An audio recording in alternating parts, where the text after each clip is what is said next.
Hi everyone, my name is Micah McLean and I'm the creator of Micah McLean Talks. Today you're watching my interview with Paul Farmer, the Chief Executive of Age UK. Please remember to like, share, subscribe and comment, and I hope that you enjoy this interview. Thank you.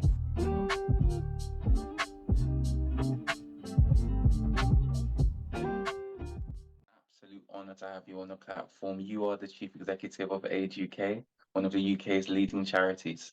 So the first question I'd like to ask you is please tell us about your early life, growing up, and journey into becoming Chief Executive of Age UK. Yeah, hi, Micah. Thanks very much for having me on your show. It's really great to be here. I suppose my childhood was characterised by two very generous and kind parents who I think taught me a lot about how to think about other people as well, rather than just thinking about yourself. I gathered and accumulated a group of very special friends at university who are still very much a part of my life. My mother experienced what we would now call social anxiety, and that was certainly one of the influencing reasons why I got more involved in issues around mental health, and particularly about tackling some of the stigma. And my father, who actually just died about 18 months ago now, lived to the ripe old age of 98. So in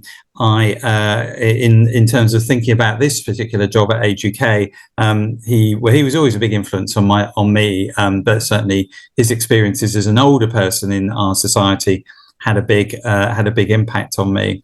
I've always worked in charities. I'm a real passionate and passionately advocate about the charity sector. I think we are so important in the work that this sector does in terms of influencing change, helping and supporting people who often have nowhere to go.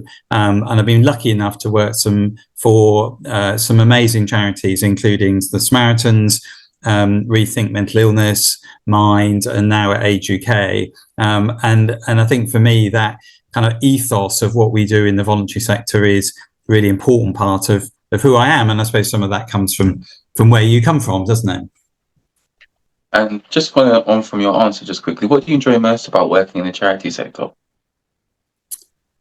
I think, well, it has to be when you see a difference that you make. And sometimes the difference that we make is in supporting one person, maybe. So in Age UK, I was down in Bath last week with our local Age UK, and I was talking to somebody who's 95, and he was talking about the real difference that Age UK Bath was making to his life. His wife had died recently. He was on his own. He really needed the support that we were able to give him.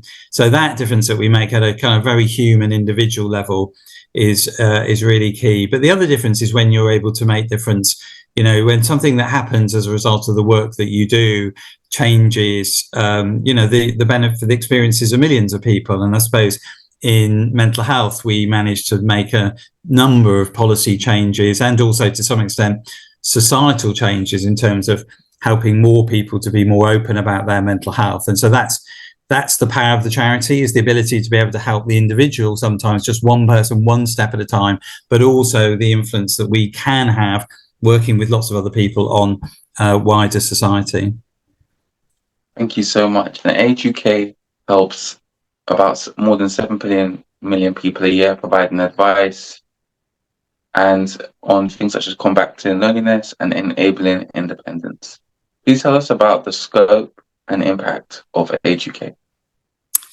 Sure. Well, I have to say I've been here nearly 10 months now, so I still feel myself to be quite a new person in the organisation. But what I've seen is this extraordinary kind of work that we do. So we're a national charity. As a national organisation, we support hundreds of thousands of people through our advice service and our telephone information service. Over 8 million visits to our advice and information pages on our website, and we have this little bit of magic called our telephone befriending service, where about 5,000 people are supported with a weekly call by volunteers. And then we have a network across the UK, England, across England, Wales, Scotland, and Northern Ireland, with 120 local organisations who support around about 1 million people in total, with some of that day-to-day work that I was talking about a little bit earlier. And then in addition to that, we also have an international charity, Age International, who provides humanitarian and development support to our partner organisations in around 80 countries around the world. So we're unusual, I think, in some respects, insofar as we are a local, a national, and an international network of organisations. And so that gives us a huge responsibility, but it also gives us the potential to be able to support many people, both in the UK and around the world. Thank you so much. And Age UK is the country's leading charity for older people. What influenced the charity's decision to particularly focus upon this demographic? Well, our history is that we were formed out of the merger of two large charities for older people, Help the Aged and Age Concern, around about 15 years ago. And I think at the heart of both those organisations, and at the heart of what we do as Age UK, is to recognise the importance of the role and contribution that older people play in our society, but also the real struggles and challenges that many older people face. And we've got 12.5 million older people over the age of 65 in the UK, so 1 in 5 of the population. We are, of course, living in an ageing society where more people, and this is a good thing, of course, more people will live longer well into your old age and are able to contribute. But we also know that there are huge challenges. There are for example, in the most deprived areas in England, we have much reduced life expectancy. We know that over 2 million pensioners are living in poverty. Over 1.5 million older people have an unmet need for care, and around 1 million people are often feeling lonely. So there is a huge need. And of course, in recent years, a combination of the impact of COVID, which of course affected older people in our society, more than anybody else, in many ways, with many older people, if you remember that, literally being told they really couldn't leave their house, they had to shield. And in some cases that happened for over 2 years of their lives. So that shadow of COVID is still very much with us. And then layered on top of that, the impact of the cost of living crisis. So I suppose every generation has a challenge to face when it comes to supporting the older people in our society. And I think for us, it's supporting those people who have experienced some of the worst of the last few years, but also helping us as a society to think about that wider reality, about how we are changing as a society in terms of our overall demographics, and the amazing contribution that older people can and do make to contribute towards society. The living crisis has forced many to make difficult decisions. According to Age UK, 22% of people over 60 are cutting back on their care and specialist foods because of costs. So the charity warns the knock-on effect will lead to more pressure on the health service. Sonia Lawrence is a disabled woman who often can't pay for proper meals. She eats crackers instead. Well, Rags Martel went to visit her at her home in Battersea. Putting on the kettle is now too expensive. To save money, Sonia Lawrence now uses kitchen tap water, which is included in her rent. The hot water is in with our rent. So you're saving money? Yes. With prices constantly spiralling upwards, the cost of living for Sonia means sometimes going without food. Are there days when you're hungry? Yes, and I just says some crackers, hot water, or black coffee. That would suffice me, and then I just go to sleep. Sonia is retired with mobility issues. She lives alone in Battersea. After paying her rent, she has to get by on £65 a week. It's very, very tight at the moment. Benefit-wise, I don't get enough money. How much harder is it getting month by month? have to be scrimping, like pinching, make sure that lasts me. Are you missing some meals? Yes, because it's expensive. On a Wednesday, I look forward to go to the centre.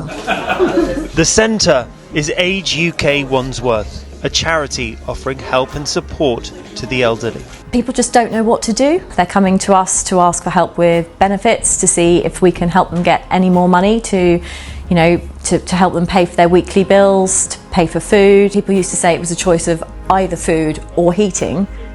I don't think that's the case anymore. I think people don't have, a choice of money for food and for heating. After the weekly coffee morning, we spoke to some of the people who dropped in. When you go shopping, you notice from day to day the prices go up. Exactly. And they don't go up by pennies. They go up by sort of 50p in a pound. When I go out to buy things and I see that, the price is going up and the money I have is going down, you see, this is a vicious circle. But the thing is, say winter's coming and you think to yourself, how much is it going to cost when you put your heating on? Back home in Battersea, Sonia shows us her payment meter. Do you look at the price and worry about how much it's costing? Yes, I do. And it tells you how much you use. So I try to cut down. And she's keen to tell us she's not the only one struggling. It's just not me alone. There's others, because it will eventually it would affect our mental state, put us in this bliss of depression. Who do you ask? Who do you turn to? Thank you so much for that. And in an interview with The Telegraph, following on from your point, you mentioned the impact of the cost of living crisis upon those on those who are part of the older demographic. Please tell us about the inspiration behind why you made those comments, and ultimately what can be done to support them ahead of another difficult winter.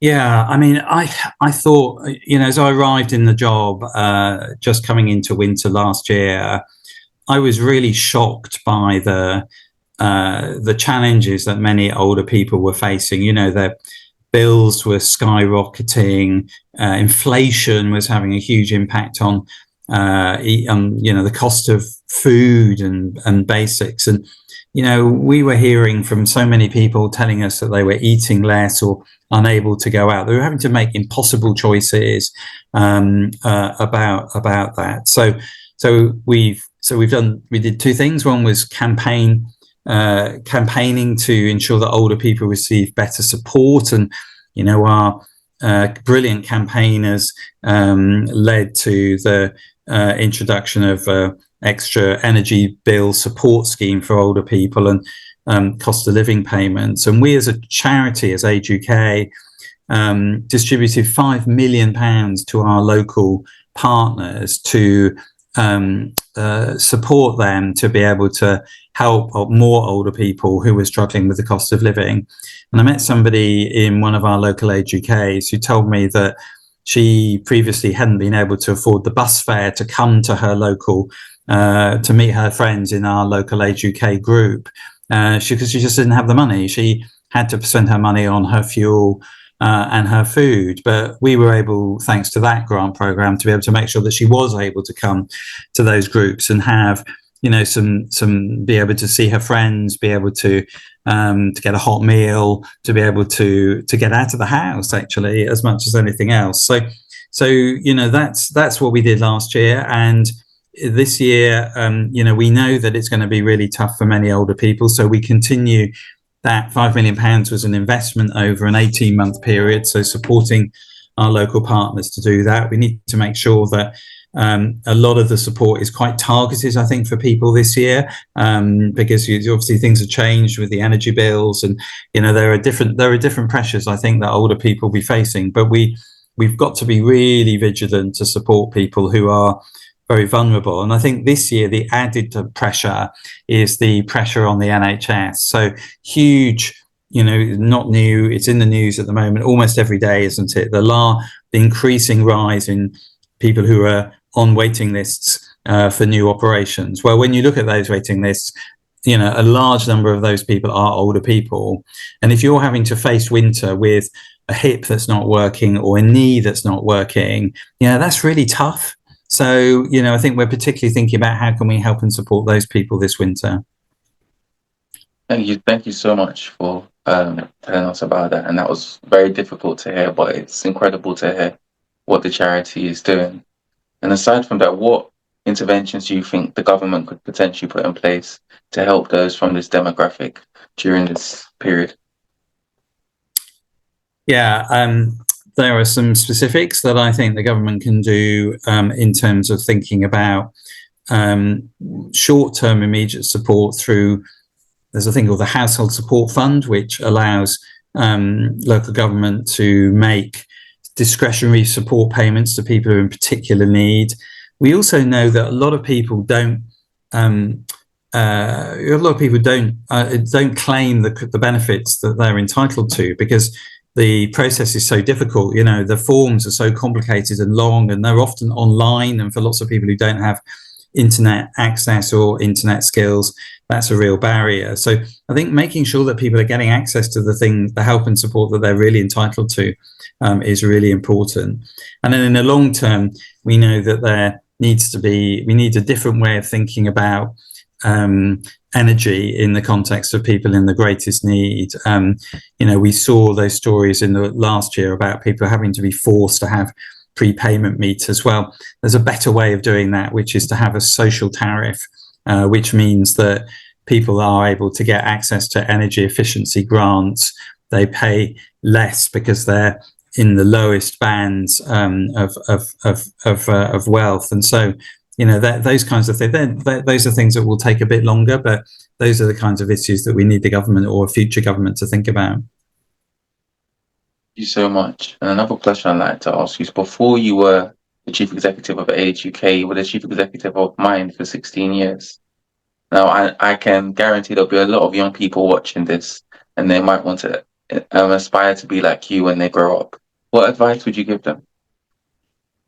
Well, I absolutely loved working at Mind, and we had it was a really good time, an important time for the work that we were doing in terms of really changing the conversation about mental health.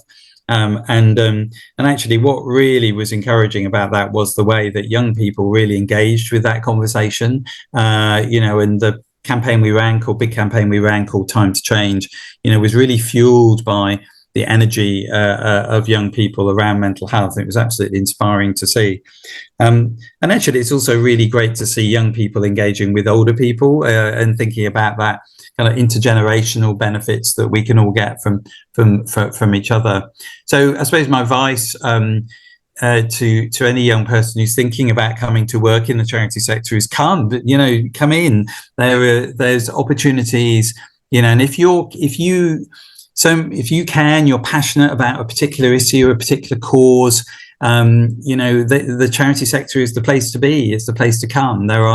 You'll find like-minded people who have got lots. You can learn lots. You can, develop your passion for the thing that you really care about. And I think in a country where we are facing huge challenges at the moment, people coming into and working in the charity sector is a great and really important place to be.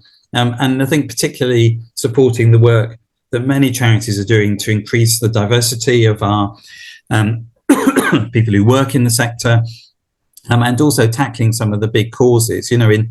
So for example, the work we're doing at the moment, the older people, we've been doing a lot of work to support the people who are in the Windrush generation, people who often experience some of the worst of racism in this country. And it's really important that we support that community as they become older in an increasingly diverse society. There was the candles and the serviettes, and everything was laid out. Immaculate it was. Yeah, we tried to copy it at home. We never managed it. Yeah, we were very, very fond of them. Our neighbours, Edna and George. They had a big family. There were 7 of them. And they used to invite me and my late brother over every Christmas. It was chaotic, it was. But it was good. Of course, I remember Christmases during the war. We had nothing. Well, nobody had anything then. And that was That was the times. We just lived through them.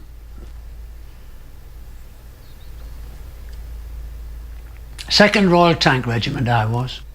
They called me into the office, or marched me in one day, and they said, "We've got a problem." I thought, oh crikey. Britain's fighting forces are under strength.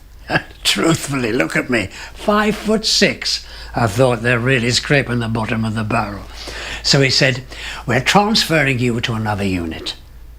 I had to go with all my gear from Tidworth to Oxford by train. Horrible journey.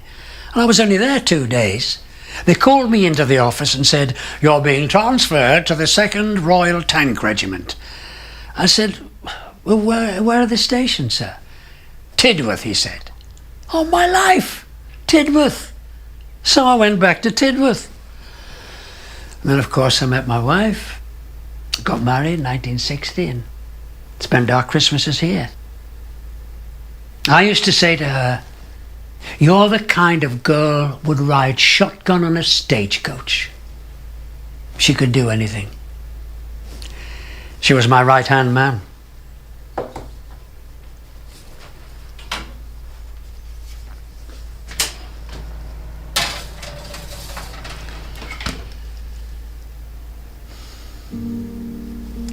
And then you retire, your loved one dies, and suddenly you think to yourself, "Cool, where is she? I've got no one to talk to." And so you start talking to yourself.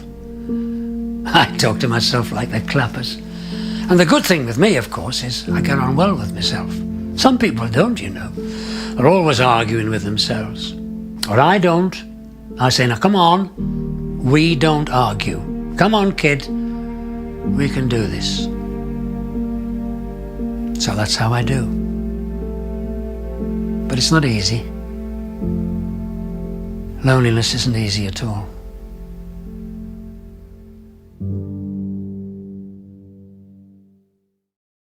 According to an article published by The Guardian, age-based discrimination, also known as ageism, is one of the least challenge forms of discrimination. Firstly, what are your thoughts on this? Well,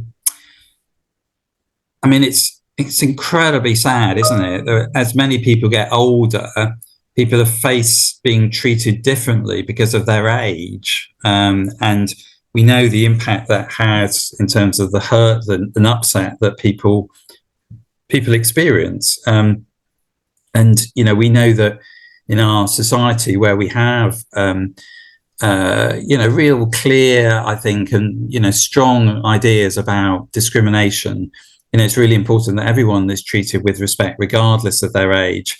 And we do see that kind of ageism popping up all over the place. Sometimes you see we see older people just being excluded from particular services simply because people assume that they might not benefit from them. So there's often a form of subconscious bias around that rather than malicious intent. Sometimes older people are overlooked when they apply for a job or have harder time accessing medical health. So we know that there's work to be done on that.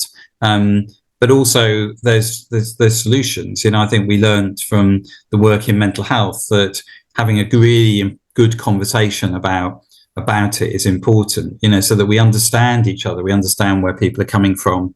And as I mentioned earlier, I think intergenerational contact is a really great way of tackling and addressing aging. And for public bodies, there's a legal requirement for people to receive access to services, for example. So one of the things that we're campaigning on quite a lot at the moment is the impact of digitization of services on older people. So we know lots of people love the digital world, and it's really brilliant that you're able to access all kinds of services through that route. But for some people, that's just not possible. And so we need to make sure that those services are not excluding people unintentionally. So much. And what measures can workplaces put in place to ensure that opportunities are equitable for all, irrespective of their age? Yeah, we've been doing quite a lot of work thinking about older workers at the moment, and it's quite important at a time when there's in some parts of the country there's actually a workforce shortage. So what can we do to encourage more employers to employ more older workers? So so the first part of that is to it's actually to recognise the contribution that older workers are able to play. And I think employers are increasingly thinking about age-neutral recruitment policies, access to flexible working, introducing paid carers leave, for example. Those kinds of things, I think, we're already seeing make a difference. And I think as we recognise, the contribution that older workers have, then, I think increasingly we'll see those voices being stronger in our workplaces, in the society of workplace. So you look at companies like B&Q, who almost have a positive policy of encouraging older people to come and work in their stores, and they've got great DIY capability. They've got brilliant skills that they have to offer, and that's there's that kind of asset-based approach to supporting bringing older people into the workforce. So especially at a time when we need people to come to work. Thank you so much. And what are your hobbies outside of your role as chief executive? Well, I think I can safely say that sport is my thing. I actually think physical health is really important for your mental health, and I've always thought that. So I do a bit of running and a bit of cycling to keep myself fit. I'm a supporter of Reading Football Club, which brings with it its own highs and lows. But that's a key part of that, and I also enjoy films and theatre. So I'm one of many people who has seen both Oppenheimer and Barbie this summer. So enjoyed both of them, but for very different reasons, I think. Which one did you think was better between Barbie and Oppenheimer? Oh, that's such a hard question to answer, because they were. I don't think you can think of two more different films, can you? In terms of what they're about. Oppenheimer made me think. Barbie made me laugh. Okay, fair enough. Good answer. The next question I'd like to ask you is, for everyone watching this interview, how can they find out more about Age UK and donate to the charity? Yeah, well, I'm glad. Thank you for mentioning donations, Micah, because as a charity, we are resourced simply by the support of the public and by businesses and others. And so, it gives me an opportunity to say thank you to anybody who supports Age UK. It's really important that we have that ongoing support so that we can build our work and reach out and support more people locally, nationally, and internationally. So if anyone would like to help us and support us, the Age UK website has got lots of ways in which you can do that. But also, crucially, the Age UK website has huge amounts of information and support about aging, about living in later life, and also gives you an access into the services that we run nationally and locally. So that's the place to go, ageuk.org.uk. Thank you. And the last question I'd like to ask you, what are Age UK's key commitments over the next 2 years? Yeah, well, thank you for asking that. We're in the middle of developing a new strategy for Age UK as we sort of, I suppose, come out of the pandemic and think about what's really important for older people over this period. And so I think there are kind of 4 areas that we're particularly looking at. So we're looking at really helping to change that national conversation about older people and aging. We want to make sure that people have the kind of access to the health and social care system that we deserve as older people, and I think that's a big challenge at the moment, both in the health and the social care system. Thirdly, we want to make sure that we're delivering really great, high quality services to people who really need them. And then finally, we want to make sure that we're really identifying and standing up for people who experience the greatest inequalities, the older people who experience great inequality in our society, whether that's as a result of the diversity or of particular communities, or whether that's the impact of poverty on people's lives. So we see ourselves doing a lot of work in terms of tackling inequalities within that group of older people, which, as I said, is becoming increasingly diverse as our country is increasingly diverse. So those are the 4 areas where we're really looking forward, and huge amounts of work to do in all of those. Thank you so much, Paul, for such a great interview. I really enjoyed interviewing you, and I'll be in contact soon. Micah, thanks very much for your time. I really appreciate it. Winter. It seems to draw in that bit quicker every year, doesn't it? But the good news is that there are simple ways to help keep yourself warm and well during the colder months. Here are some of our top tips. The cold weather and spending more time indoors means viruses spread more easily. And as we get older, our immune systems find it harder to fight off illnesses, meaning the effects can be much more serious. One of the best things you can do to protect your health is get your flu jab, which can stop you getting seriously ill and help stop the spread of germs. There are other winter vaccinations too, so speak to your doctor or pharmacist about what might be available to you. At home or out and about, simple things like regularly washing your hands and resting if you're feeling unwell can help stop bugs spreading. Our bodies find it harder to stay warm as we get older, and getting cold can increase the risk of serious health issues. Simple steps, such as wearing extra layers, wrapping up when you go out, and having hot food and drinks can make a big difference. We all dread the boiler packing up, so it's a good idea to get it serviced to check everything's working as efficiently as it should be. Rather than turning the heating on and off through the day, find a comfortable temperature and only leave the heating on in the rooms you use most. This can help to make bills more manageable.